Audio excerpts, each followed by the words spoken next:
jamais se tornar um ser humano frio, incapaz de perceber o sofrimento alheio. Você precisa perceber sofrimento alheio, mas você não pode permitir que esse sofrimento alheio, isso equivale para as guerras, equivale quando tive que dar a notícia da morte do Ayrton Senna, você não pode permitir que a sua emoção pessoal prejudique a sua capacidade de apurar devidamente as notícias e de fazer o seu trabalho. Eu não concordo com repórteres.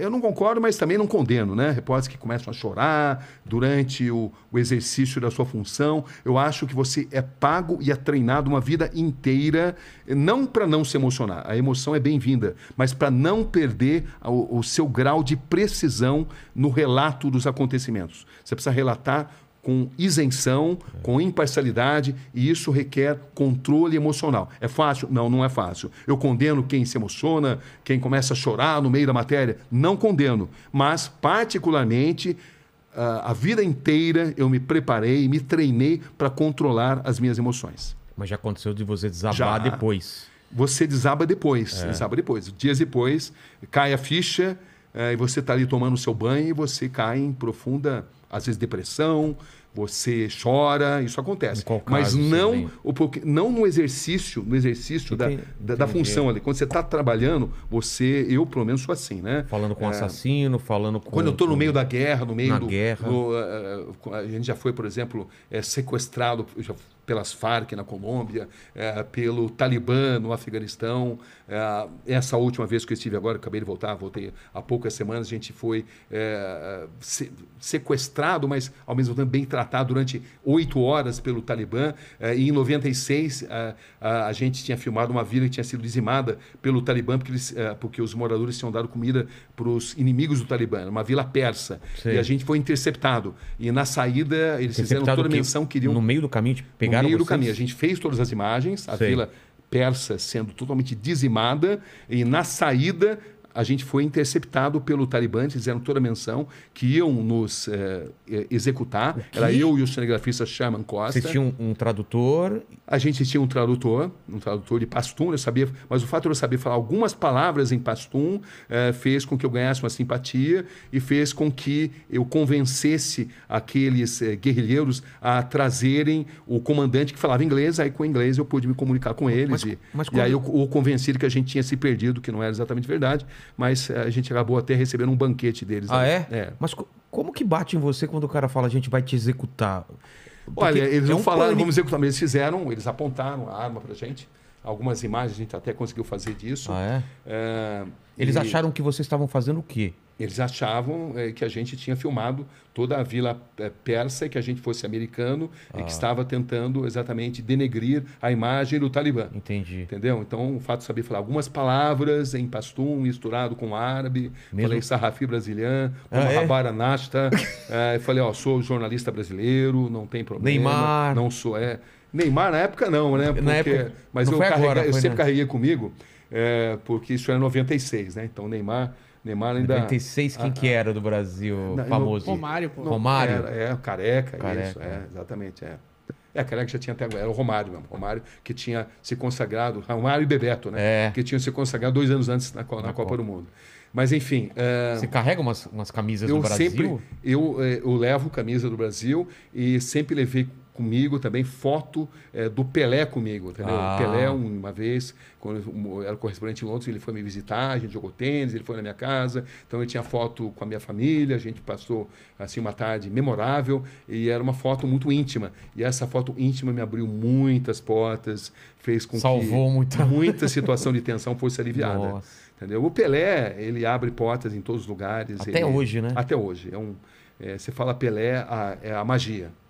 Eu sou muito grato a ele pelo privilégio de ter feito grandes entrevistas com ele e por tudo aquilo que ele significa para nós brasileiros no exterior. A história dessa foto, essa é o mesmo período que você falou? Esse é o mesmo período de 96, quando o Talibã tomou o poder. E aí como que é?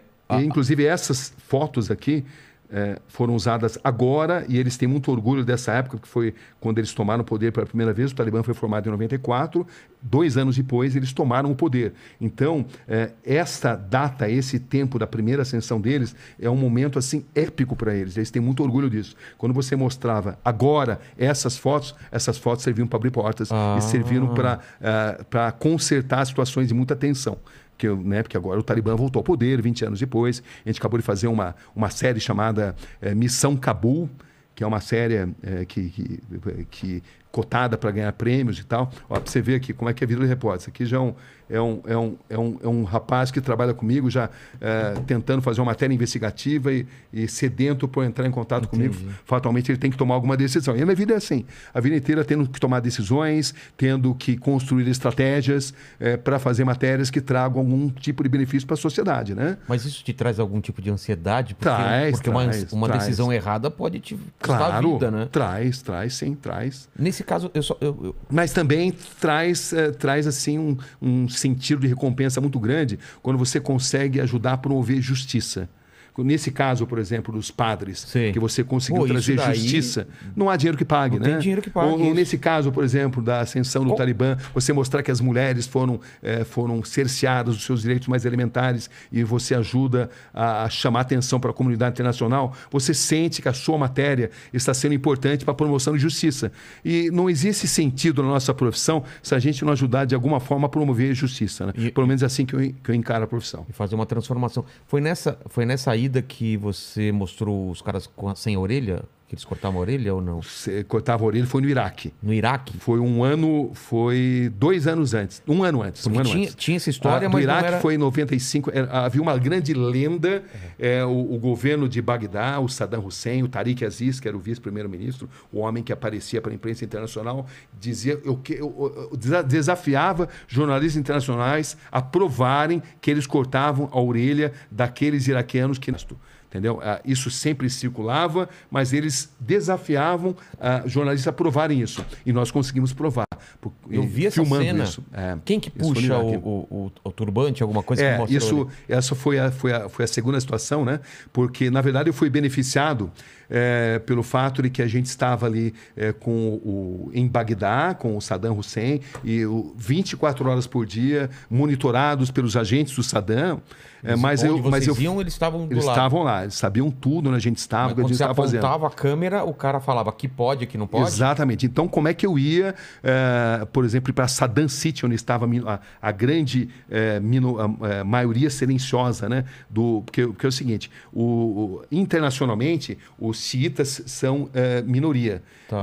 Os sunitas são maioria. Mas os xiitas no Iraque, eles são maioria. Maioria que jamais conseguiu deter o poder. E eu sabia que...